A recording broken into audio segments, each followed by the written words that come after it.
Pixelated Therapy, where we take the discussion of video games and psychology to show the connection between the two. Today, I want to discuss a DOI that I read through while studying for an episode I hope to do later on down the line, dealing with how video games can shape one's mentality towards mental health.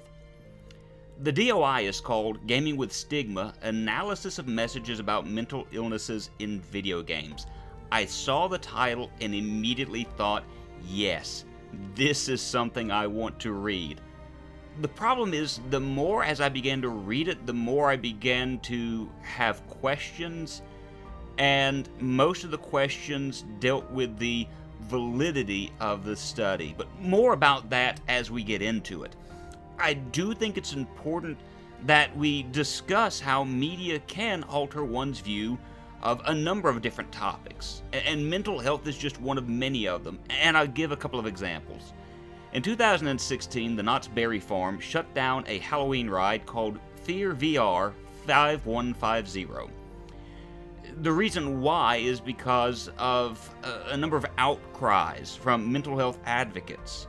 The claim was that the experience spoke of the worst from those who suffered from a variety of mental health issues. And for those that are unaware, 5150 is the California Welfare and Institutions Code, authorizing a peace officer or clinician to involuntarily confine a person suspected to have a mental disorder which poses a threat to themselves or others. The park itself ultimately shut down the ride after a father whose schizophrenic son was beaten to death by police officers called attention to the park's name. You also have movies and television that often portray those in the mental health field in a number of different ways. You have those clinicians, doctors, psychologists, things of that nature. Oftentimes they are portrayed as lacking empathy, willing to do all sorts of heinous experiments in the name of science against their subjects. But also many mental health patients are portrayed as violent beasts. Again, here's a few examples. Think of the Halloween franchise before that stupid Thorn plotline entered into it. Michael Myers, as a child, killed his sister, was taken to an asylum, escaped as an adult, and sought to kill Laurie Strode, who was revealed to be Michael's sister and then later retconned in later movies. The movies took place with a mental health background to it, as Myers was taken to an asylum, and one of the main characters, Dr. Loomis, was featured in many of the films until Donald Pleasance's death. The movies Psycho and Texas Chainsaw Massacre are both built upon the foundation of mental illness. That's because Norman Bates and Leatherface, or Bubba, are both fashioned after real-life serial killer Edward Gein.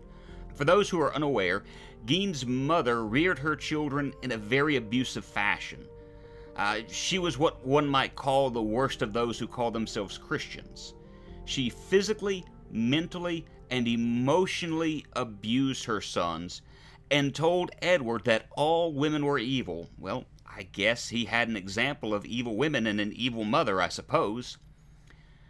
Gein began to commit a number of different crimes after his mother's demise.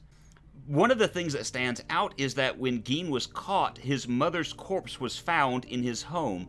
Ed had dug up the body shortly after her demise. Well, who does that sound like? That sounds a lot like Norman Bates, right? But what about Leatherface? Well, yes, Edward would kill women. He would dig up the deceased. He was involved in the practice of tanning the skins of the victims and building furniture and other decorations out of their bones and body parts. And if you've ever watched any of the Texas Chainsaw Massacres, those are visuals that appear throughout not all of the movies, but many of them. Well, what about video games? There are likely hundreds, if not thousands, tens of thousands, hundreds of thousands of video games on the market which address the subject of mental health in some form or fashion. Now, some do a great job of showing the realities. A game that I hope to play sometime in the future in Hellblade: Senua's Sacrifice is one of them. Speaking of the game, Sean Edry and Sharon Packer write, while the developers have grounded their fictional representations in a measure of emotional veracity, Ninja Theory's effort here is remarkable for the extent to which the studio solicited, retained, and followed the advice of professionals in the field, and consulted advisors who suffered from similar conditions. Thus, the game aspires to a more faithful and honest depiction of an oft-stigmatized mental illness, a depiction that may yield positive effects as an educational experience, given the increasingly ubiquitous hold immersive video games have on the public. This game may also aid in the education of mental health professionals who strive to understand their patients' perceptual, emotive, and cognitive experiences as much as their neurochemistry. But there's also a number of different games that present mental health in a very poor fashion, and that brings us to our study at hand. Now, as I stated, I came across this article while reading up and studying on an episode I'm wanting to do down the line. I tend to research items and work on them. I try to stay ahead in my research so I can put these videos out at least one a week. And so I came upon this article, I read through it, and what I'm going to do is share my general thoughts that I had as I read through the article. If you want to read along with me, there is a link to the DOI in the description box below. You can read along with me, you can form your own opinions. I would love to hear your thoughts on the study as well. Be sure to say something in the comments box below. I would love to hear from you. Now, before getting into this, I'm going to disagree with a number of things in this study. That does not mean I am coming down on those who made it or saying that they are bad at what they do. I appreciate everything they are trying to do. It is very important that we study how our actions and our beliefs can affect how we treat others. But not only that, we need to understand better how our media at large affects our thinking and how that affects others. And so with that being said, I really think there are certain things about video games these researchers did not understand when writing this, and it colored the research they did, the decisions they made. Okay? So let's start with this. Now, my first red flag came off right when I was reading the methods of said study. The method is how the researcher or team of researchers went about performing the study. They searched keywords on Steam looking at games made between 2016 of January and June of 2017. Now, I understand why they would use Steam for such a study. With Steam, you have this immersive, this large category of storehouse of video games. I'll get the words out eventually. And because of that, you have so much more to choose from than had you done the PlayStation Network or Xbox Live, something of that nature. And really and truly, a lot of the games that you would find on Steam, you might find on PlayStation, Nintendo, or Xbox. Now, the problem I have, though, is when you're using keyword searches in order to make certain decisions. So, the question that I have here is, are the researchers referring to the keywords given to Steam games? You may see certain games that there are keywords that are attached to it, like Souls-like. Those are games that are styled after Dark Souls, the difficulty, things of that nature. If so, my issue with that is that keywords are often user-generated. That means that a game may say something like, psychological horror, and it's a game about unicorns, frolicking out in a field, eating hay, and, just being unicorns. And that's it.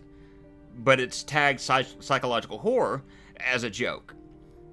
Okay? So you can see the problems that would have with it. My second issue is, even if that's not the case, searching for games by certain keywords in the description box will not always yield the best results. And for instance, I typed in insane in the search box on Steam, and I searched by relevance, and I looked through the results. Now, the very first game that popped up was a Japanese RPG that was on the PlayStation 1 originally, and so I'm not quite sure how that ended up being first, but there it is.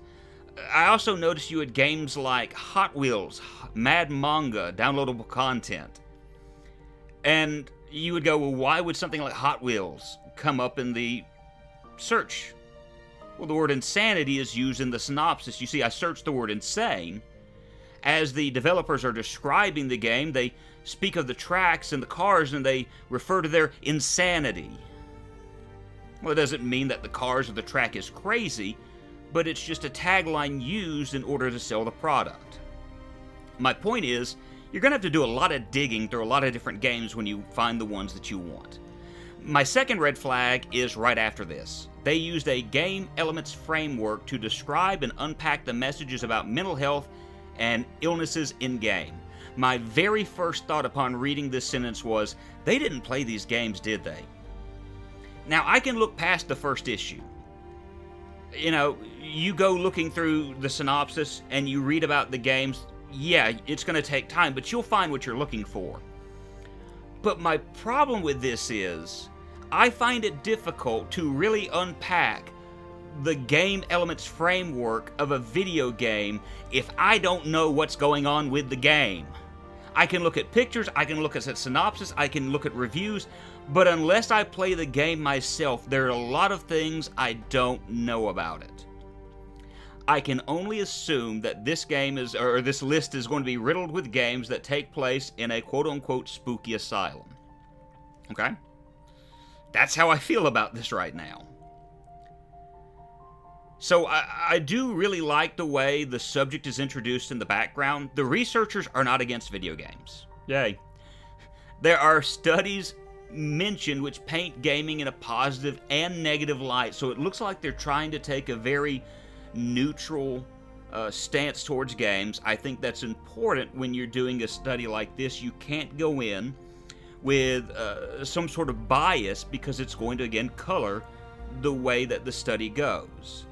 And so they discuss how mental illness is portrayed in movies, television, even children's cartoons. And so the review aim helps us understand that the focus is going to be on psychosis and schizophrenia. And I do think that's important because schizophrenia, psychosis, those are things that are very much misunderstood in the world at large. So with that being said, we're just going to shoot through the strategy and results. I don't want this to take a long period of time, so we're going to kind of move quickly through this, but the researchers use keyword searches using asylum, insane, crazy, mad, madness, mental, psycho, psychosis, psychotic, and schizophrenia, using the 2 dates mentioned earlier as their markers. They came up with 789 games. Now, one of the things that I appreciate, remember the statement I made earlier concerning my first red flag? They understood that, and so they took the time to knock out 689 games. They narrowed it down to 100 games. Well, why? Some games may have had crazy in the title. We'll just do an example, Crazy Taxi. Well, why is it they couldn't use something of that nature?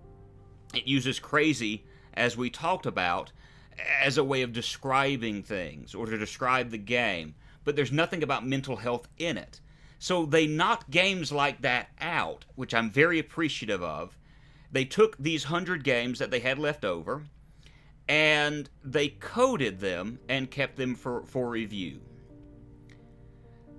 You can see the list of games on page 4, and right now I have 1,000 voices screaming in my head because as I look at them, I have no idea about most of them. A few of them I recognize, but most of them I can guarantee you are just 99-cent, quickly and poorly made games. The games that I refer to as YouTube fodder.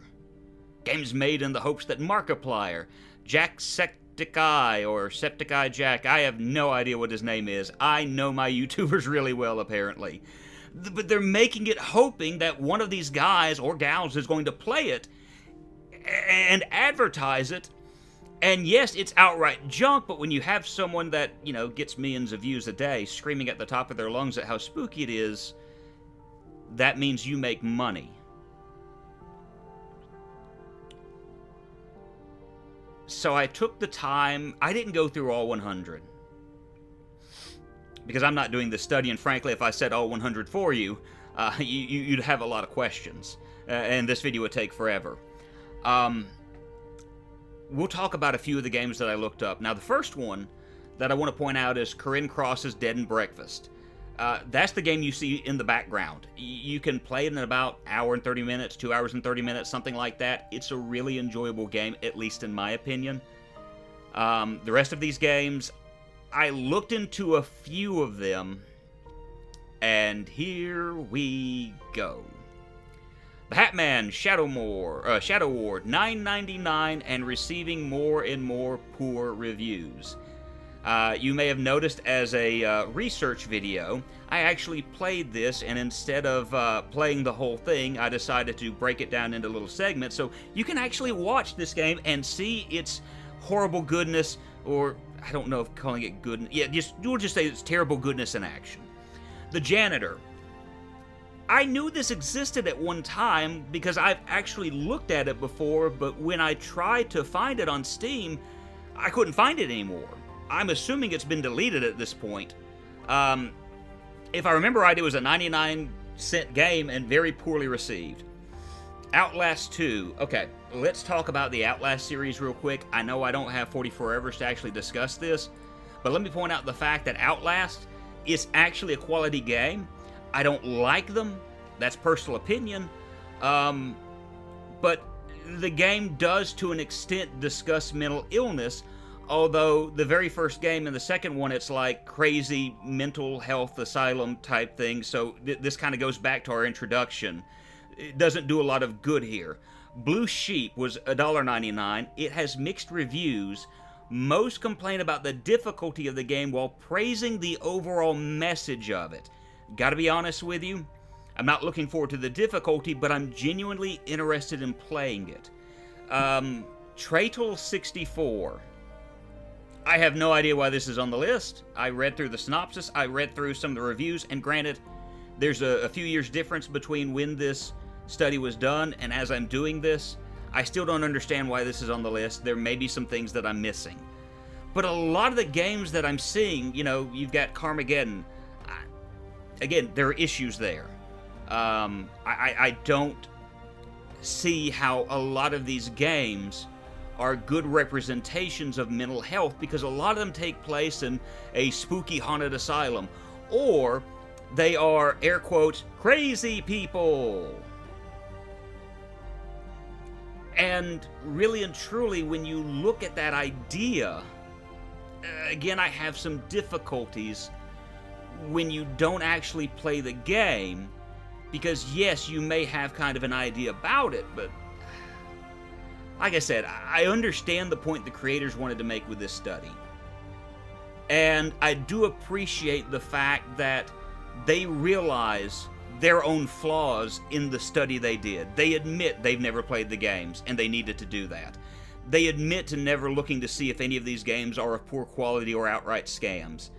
They claim that looking at reviews are poor methods of looking into video games, because not everyone gives a review. Now, let's pause on that one real quick. Is it really the fact that not everyone gives a review that makes it bad to look at reviews? Look, I've been on Steam long enough to know that reviews oftentimes should not be held in high regard. Look at Metacritic and look at a lot of the reviews that they get. People will say that some of the worst games are the greatest games ever. So, bearing that in mind, when you have a lot of meme reviews discussing a game, I think you might not want to take those things seriously. But again, they do recognize, albeit for the wrong reason, that reviews are a bad idea. And so going through this, I just want to say one last time, I don't have an issue with what they did in and out of itself. In fact, I do believe that in what little bit they did, there is an indication that mental health can be stigmatized through video games. But I believe that their study needs a lot more to it than what's there. And I do look forward to sometime in the future that we do have a study that points out how one views mental health looking at video games as someone plays through it. But that's something for another time in the future. Let me know your thoughts in the comment section below. Maybe I'm off base. I'm trying to hold as much of a neutral position here, but maybe I'm more skewed about this than I'm meaning to be. Let me know what you think. As always, I appreciate everyone's kind attention. Remember to love one another, be good to each other, and as always, game in good health.